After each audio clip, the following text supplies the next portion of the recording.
வணக்கம் மக்களே, welcome to universe voice Tamil. இன்று நாம் காண இருப்பது யட்ச பிரச்சனம். இது என்ன தெரியுமா? மகாபாரதத்தில் சொல்லப்பட்ட ஒரு கதை. இதில் நிறைய கேள்வி பதில்களும் ஞான புரிதல்களும் உள்ளன. கதையை பார்ப்போமா? துவைதவனத்தில் வனவாச காலத்தில் வாழ்ந்து கொண்டிருந்த பாண்டவர்களிடம் ஒரு நாள் ஒரு முனிவர் வேகமாக வந்து ஒரு வேண்டுகோள் விடுத்தார். தர்மா, மரத்தில் மாட்டியிருந்த என்னுடைய தீக்கடைக்கோள், அதாவது யாகத்திற்கு உதவும் ஒரு வகையான தீப்பந்தம், அது ஒரு மானின் கொம்பில் மாட்டிக்கொண்டு விட்டது. மான் அதோடு ஓடிப்போய் விட்டது. நான் துரத்தி பார்த்தேன், ஆனால் துரத்தி பார்த்தும் பலனில்லாமல் போய்விட்டது. அந்த பெரிய மானின் காலடியை பார்த்து தொடர்ந்து போய் அந்த கோலை எடுத்துக்கொண்டு வருகிறீர்களா என்று கேட்டுக்கொண்டார். மேல் மூச்சு கீழ் மூச்சு வாங்க அவர் பேசியதை கேட்ட பாண்டவர்கள் 5 பேரும் பரிதாபப்பட்டு அதன்படியே அந்த மானையும் தேடிக்கொண்டு போனார்கள். அவர்கள் கண்ணெதிரிலேயே சென்று ஓடிக்கொண்டிருந்த மான் திடீரென்று மறைந்து போய்விட்டது. மறைந்து போன மானை தேடி ஓடி களைத்து போன பாண்டவர்கள் மிகுந்த வருத்தத்தோடு ஒரு ஆலமரத்திற்கு அடியில் உட்கார்ந்தார்கள். அப்போது தர்மர், நகுலா, எல்லோருக்கும் தாகமாக இருக்கின்றது. இந்த மரத்தின் மேல் ஏறி எங்காவது தண்ணீர் இருக்கின்றதா என்பதை பார் என்று நகுலனிடம் சொன்னார். உடனே நகுலன் மரத்தில் ஏறி பார்த்துவிட்டு சற்று தொலைவில் தண்ணீர் இருப்பதாக கூறினான். சரி, நீ போய் அம்புக்கூடுகளில் தண்ணீரை எடுத்துக்கொண்டு சீக்கிரமாக வா என்று நகுலனை அனுப்பினார் தர்மர்.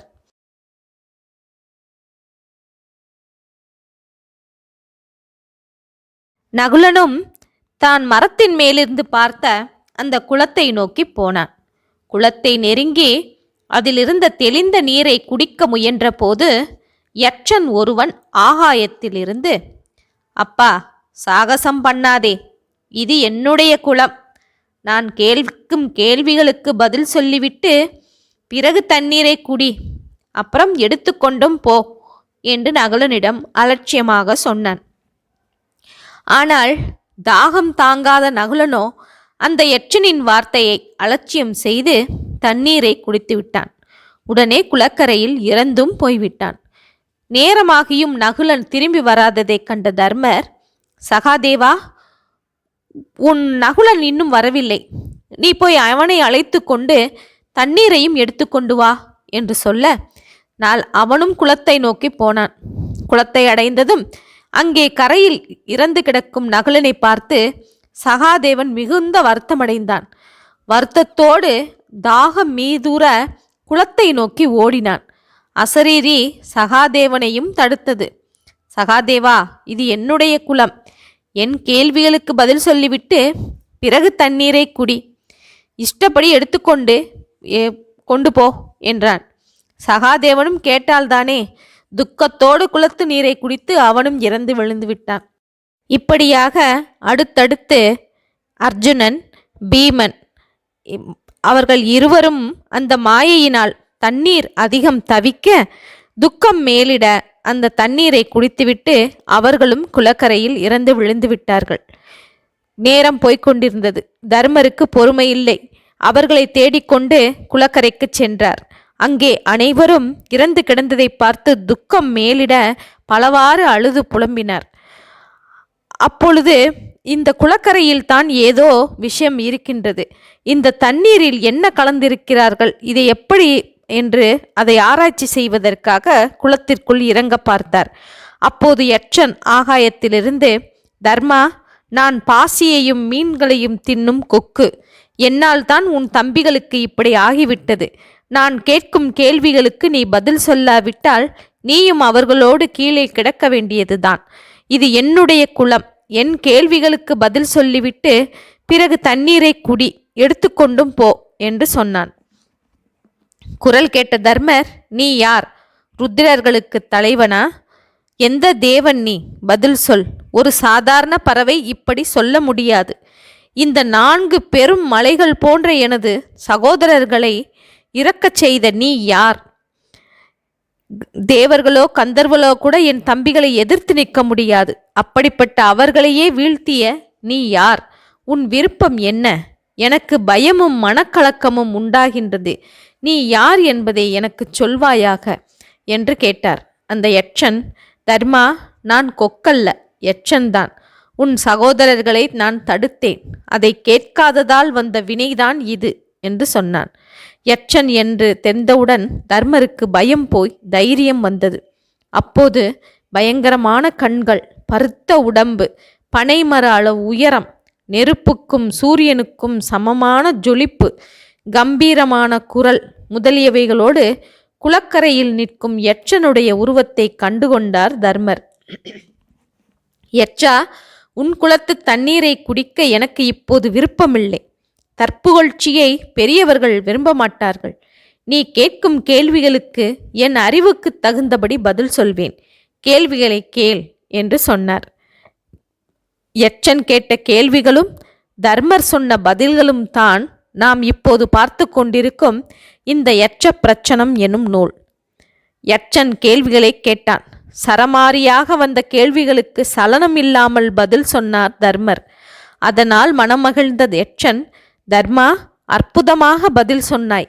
உன் தம்பிகளில் யாராவது ஒருவனை உயிருடன் மீட்டுக்கொள். யார் வேண்டும் என்று கேட்டான். தர்மங்களை பற்றி நீண்ட விரிவாக பேசிய தர்மர் அதை கடைப்பிடிக்கிறாரா என்று சோதனை செய்வது போல் இருந்தது இந்த கேள்வி. யட்சனின் கேள்விக்கு தர்மர், யட்சனே, இதோ இந்த நகுலன் உயிரோடு எழுந்திருக்க வேண்டும் என்று கேட்டுக்கொண்டார். இதை கேட்ட யட்சன் ஆச்சரியப்பட்டு, தர்மா, என்ன கேட்கிறாய்? தெரிந்துதான் பேசுகின்றாயா? பலசாலியும் சிறந்த வீரர்களுமான பீம அர்ஜுனர்களை விட்டுவிட்டு மாற்றாம் தாய் பிள்ளையான நகுலனை ஏன் கேட்கிறாய்? பீம அர்ஜுனர்கள் அல்லவா உனக்கு மிகவும் இரத்த சம்பந்தம். ஏன் இப்படி நகுலனை கேட்கிறாய் என்று கேட்டான். யட்சா, மனிதன் தர்மத்தை அழித்தால் அந்த தர்மமே அவனை கொன்றுவிடும். மனிதன் தர்மத்தை பாதுகாத்தால் அந்த தர்மமே அவனை பாதுகாக்கும். ஆகையால் நான் தர்மத்தை விடவில்லை. தர்மத்தை நான் கெடுத்து அது எங்களை கொல்ல வேண்டாம். வேற்றுமை பார்க்காமல் இருப்பதே சத்தியத்தை விட சிறந்த தர்மம் என்று நான் நினைக்கின்றேன். வேற்றுமை பாராட்ட நான் விரும்பவில்லை. நகுலனே பிழைக்கட்டும். என் தந்தைக்கு குந்தி, மாத்ரி இருவரும் மனைவிகள். 2 தாயார்களும் குழந்தை உள்ளவர்களாக இருக்க வேண்டும். குந்தியைப் போலவே நான் மாத்ரியையும் என் தாயாராகவே நினைக்கின்றேன். அந்த 2 பேர்களுக்குள் எனக்கு வேற்றுமை கிடையாது. அதனால்தான் குந்தி பிள்ளையான நான் இருப்பது போலவே மாத்ரி பிள்ளையான நகுலனும் இருக்க வேண்டும் என்று விரும்புகின்றேன் என்று சொன்னார். தர்மன் எப்போதும் தர்மம் தவறமாட்டான் என்று மக்கள் கூறுகிறார்கள். அப்படிப்பட்ட நான் சுய தர்மத்தை விடலாமா? ஆகையால் தான் நகுலனை கேட்டேன். நகுலனே பிழைக்கட்டும் என்று பதில் சொன்னார். தர்மத்தை வாய் வார்த்தைகளால் மட்டும் இல்லாமல் அனுபவத்திலும் கடைபிடிக்கும் தர்மரின் வேண்டுகோளை கேட்ட யட்சனுக்கு மகிழ்ச்சி பொங்கியது. தர்மா, வேற்றுமை பாராட்டாததே எல்லாவற்றிலும் சிறந்தது. எல்லோரும் சமம் என்கிற உன்னுடைய எண்ணத்தினால் இதோ உன்னுடைய எல்லா தம்பிகளும் உயிருடன் எழுந்திருக்கட்டும் என்று வரமளித்தான். இறந்து கிடந்த 4 பேர்களும் உடனே உயிரோடு எழுந்தார்கள். பசியும் தாகமும் ஒரு நொடிப்பொழுதில் விலகிச் சென்று விட்டது. அப்போது தர்மர் யட்சனிடம், குளத்தில் ஒரு காலை வைத்து கொண்டு நிற்கும் உன்னை பார்த்தால் யட்சனாக தோன்றவில்லை. உண்மையை சொல்ல வேண்டும். நீங்கள் யார்? எங்களுக்கு நண்பனா அல்லது எங்களுக்கு உற்றாரா என்று கேட்டார். தர்மா, உன்னுடைய தகப்பனான தர்மதேவன் நான். உன்னை பார்ப்பதற்காகவே இங்கு வந்தேன். புகழ், சத்தியம், 5 புலன்களின் அடக்கம், தூய்மை, சபலம் இல்லாமை, கொடை, தவம், பிரம்மச்சரியம் இவைகளெல்லாம் என்னுடைய உடம்புகள்தான். அவையே என் அங்கங்கள்.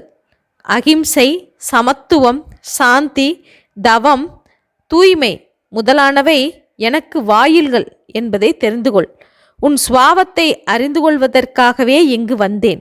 என் பக்தர்கள் கெட்டுப்போக மாட்டார்கள். வேண்டும் வரங்களை கேள், தருகின்றேன் என்று யட்சன் சொன்னான். தர்மர் மான் எடுத்து கொண்டு போன முனிவரின் தீக்கடைக்கோள் எங்களுக்கு வேண்டும் என்று கேட்டுக்கொண்டார். முனிவரின் குடிலுக்கு மான் போல வேடமிட்டு கொண்டு அந்த தீக்கடை கோலை எடுத்து வந்தது நான் தான். உனக்கே தந்து விடுகின்றேன். இன்னும் ஒரு வர கேட்டு பெற்றுக்கொள் தர்மா என்று சொன்னார் தர்மதேவரான யட்சன். தர்மதேவனே, 12 வருடங்கள் காட்டில் கழிந்து போய்விட்டன. 13வது வருடம் யாரும் எங்களை அறியாதபடி நாங்கள் வாழ வேண்டும் என்கிற வரத்தை கேட்டார் தர்மர். யட்சன் தர்மரை தேற்றி, கவலைப்படாதே, யாரும் உங்களை அறிய மாட்டார்கள். எனது அருளினால் 13வது வருடம் நீங்கள் விராட தேசத்தில் யாரும் அறியாதபடி இருப்பீர்கள். என்னென்ன வடிவத்தை நினைக்கின்றீர்களோ அந்தந்த வடிவத்தை அடைந்து கொள்வீர்கள். இதோ இந்த தீக்கடை கோலை முனிவரிடமே சேர்ப்பித்து விடுங்கள் என்று சொல்லி அதை தர்மரிடம் தந்தான். மேலும், தர்மா, உனக்கு ஒரு வரத்தை கொடுப்பதில் எனக்கு திருப்தியே உண்டாகவில்லை. இன்னும் என்னிடம் வரம் கேட்டு பெற்றுக்கொள். நீயும் விதுரனும் என்னுடைய அம்சம் அல்லவா என்று சொன்னார். சுவாமி, நிலையான வரும் தேவர்களுக்கெல்லாம் தேவருமான தங்களை நேருக்கு நேராக நான் தரிசித்தேன். தந்தையே, என் மனம் எப்போதும் தானம், தவம், சத்தியம் முதலியவைகளில் பற்றுதல் கொண்டதாக இருக்க வேண்டும் என்று வேண்டினார். நீ கேட்டவையெல்லாம் இயற்கையாகவே உன்னிடம் உள்ளன. தர்மஸ்வரூபியே, இன்னும் நீ சொன்னபடி உனக்கு எல்லாம் நலமே உண்டாகும் என்று சொல்லி ஆசீர்வதித்து மறைந்து விட்டான். பாண்டவர்கள் எல்லோரும் ஒன்றாக முனிவரின் ஆசிரமத்தை அடைந்து முனிவரிடம் தீக்கடைக்கோலை கொடுத்தார்கள். இவ்வளவு நேரம் இந்த கதையை நாம் கேட்டோமல்லவா? இதற்கான பலன் என்ன என்பதை வியாச பாரதம் கூறுகின்றது. பாண்டவர்கள் எழுந்ததும் தந்தையும் பிள்ளையும் சேர்ந்ததும் புகழை பெருக்குவதும் ஆன இந்த கதையை படிக்கின்றவன் இந்திரியங்களை வென்றவனாகவும் தன்வசப்பட்டவனாகவும் பிள்ளை பேரர்களுடன் 100 வருட காலம் ஆயுளை பெற்றவனாகவும் ஆவான். இந்த நல்ல கதையை அறியும் மனிதர்களின் மனமானது எப்போதும் கெடுதலை நினைக்கவே நினைக்காது. அல்பத்தனமோ, அதர்மமோ, துரோகமோ, அடுத்தவர் பொருளை திருடுவதோ, வேறு கெட்ட செயல்களிலோ ஒரு நாளும் பற்றுதல் உள்ளதாக இருக்காது. நல்ல தூய மனத்துடன் விளங்கும் என்று வியாச பாரதம் சொல்லுகின்றது. ஓகே மக்களே, இந்த கதையை இவ்வளவு நேரம் நாம் கேட்டோம் அல்லவா? நமக்கு நலமே விளையும். எனது இந்த யூனிவர்ஸ் வாய்ஸ் தமிழ் சேனலை சப்ஸ்கிரைப் செய்யாதவர்கள் சப்ஸ்கிரைப் செய்து கொள்ளுங்கள், ஷேர் செய்யுங்கள், மறக்காமல் லைக் செய்யுங்கள். நன்றி, வணக்கம்.